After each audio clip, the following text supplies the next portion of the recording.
Can anybody tell me about this house over here? Other than it's yellow. Yes, ma'am. It's Mr. Burley's. No, it's not Mr. Burley's house now. It's Mr. Curry's house now. But it did belong to Mr. Burley. So how did Mr. Burley get that house? Anybody know? You know how Mr. Burley got that house? No, he didn't build it. I mean, a guy that owned all this property that this school sits on, why would he have to build a house? Did he just get kicked off? No, he didn't buy it. Well, he didn't get kicked off, but what they did is they declared eminent domain. You know what that means? Anybody know what eminent domain means?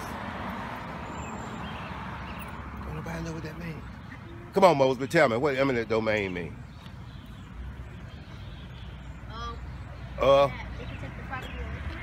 Yeah, they can take the property where the government sees the property so they can build a school. Good job, Mr. Mosby. It's your honor roll school. He's good too. Good job, Javon. I'm glad to hear that, man. Okay, but what they did is they declared eminent domain, so they gave Mr. Burley this house over here. As we go up the street, if you're lucky, he's sitting on the porch, you might meet the gentleman that owns this house and some other properties in the neighborhood now. But that was the house for Jackson P. Burley. Okay, let's head up the street. Murray. Mr. Murray was we used to call him Commissioner Gordon. You ever seen Batman before, right? Yeah. Okay, well, we used to call him Commissioner Gordon, but he was actually the Parks and Recreation Commissioner. He oversaw all the Parks and Recreation programs that were going on back in the day. But we nicknamed him Commissioner Gordon, okay? But it was Mr. Fred Murray. It's declining now, declining in the sense that this used to be one of the largest black neighborhoods in Charlottesville. And that's why you never had a lot of vandalism at this school, because this school meant a lot to these people. And everybody staying around here graduated from this school either to this street. What will you run into? Anybody ever been to the end of this street? What's down there? The pool, okay. Booker T. Washington Park and the pool. This pool, when this pool first opened, unfortunately, the night before it was due to open, some kids slipped in there, and actually relatives of that kid who graduated from this school and went to this school drowned that night. No lifeguard, they just jumped the fence. They wanted to get an early start on swimming, so that's what happened. Unfortunately, that's what happened to them. In this house, there used to be a gentleman by the name of Mr. Ronald Stephen Douglas. Mr. Douglas graduated from the University of Virginia with a degree in law. And he moved to Washington, D.C. and married. And his wife was a big-time lawyer in D.C., but Mr. Douglas is now currently, he was assistant dean of the law school at North Carolina Central University. He's now procurer for North Carolina Central University, and he raises money for the school, and he helps get scholarships and stuff for young people that want to go. My daughter happens to be a graduate of that college. Good. This is a real old neighborhood,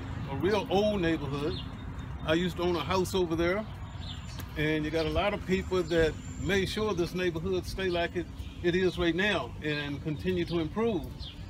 A fellow named Mr. Brown and his wife and parents used to live in there, Lily Mae Brown.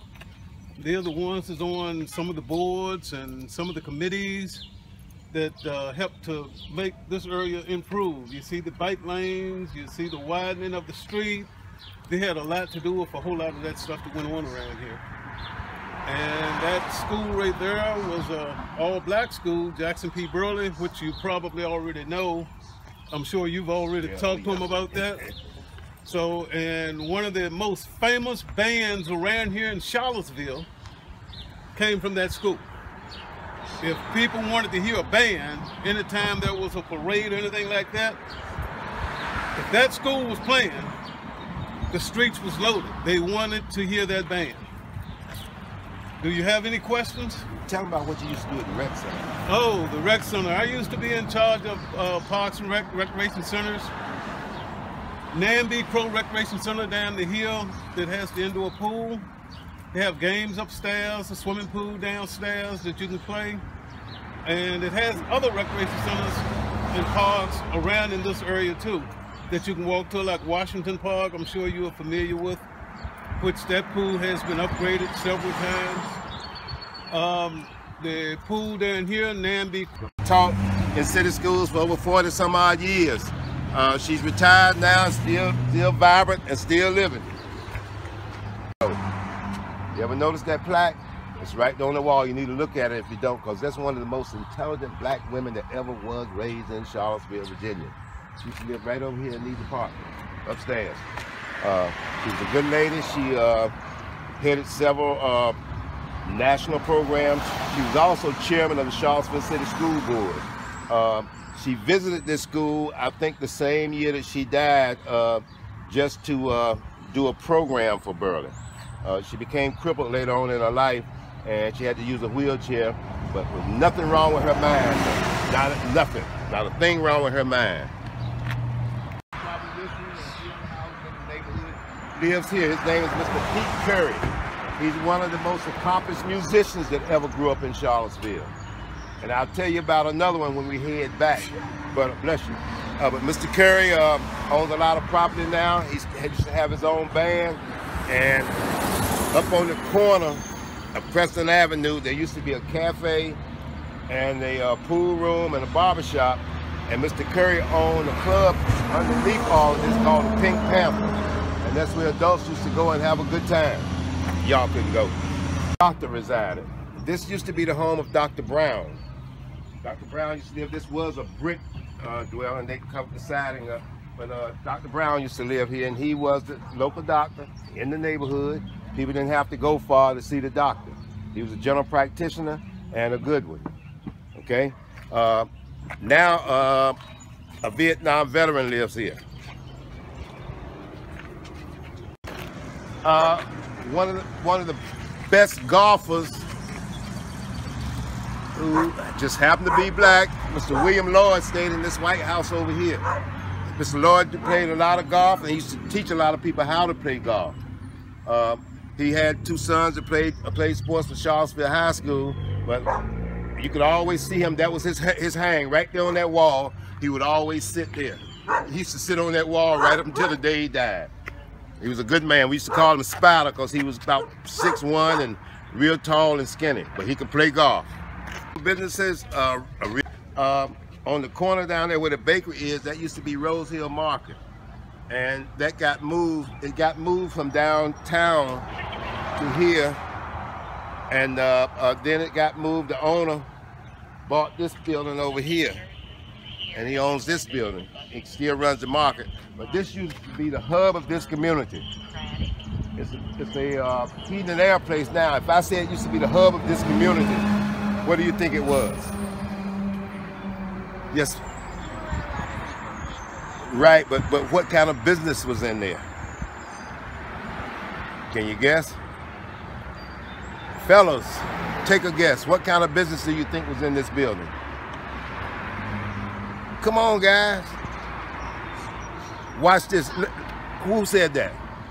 Elon. Okay, it used to be a barbershop. And you could come in, get your hair cut. A lot of the university athletes used to come down here to get their hair cut. You go in the back part of it. If you couldn't play checkers, you weren't allowed in there. Because that's where they did the wolfing and playing the checkers all morning long.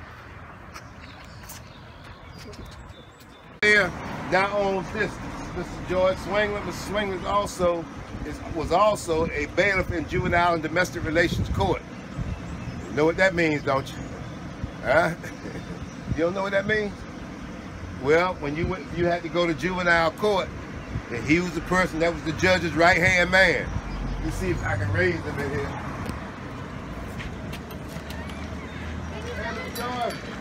George, hello. Hello. How many of y'all missed more than 5 days from school this year?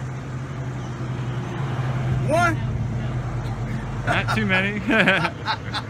Not too many. Y'all enjoying your day? Yeah. Y'all more anxious to get out of school next week? Yeah. Or you want to go year round? Huh? You want to go year round? How many want to go year round? Nobody. Notice I didn't raise my hand either.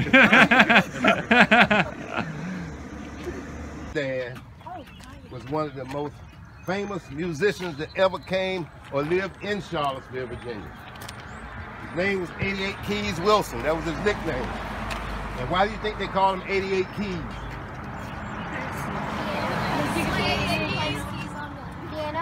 There you go. You must take music with Mr. LaPride, right?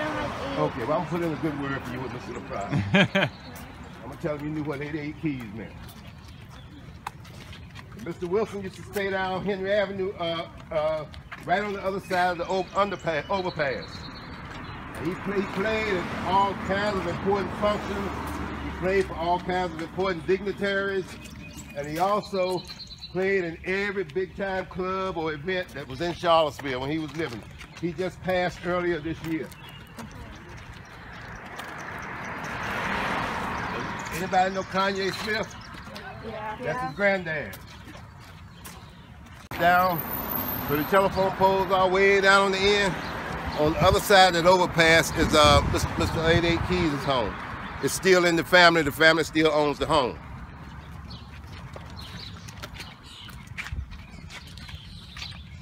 This concludes a short tour of what I call the Burley neighborhood.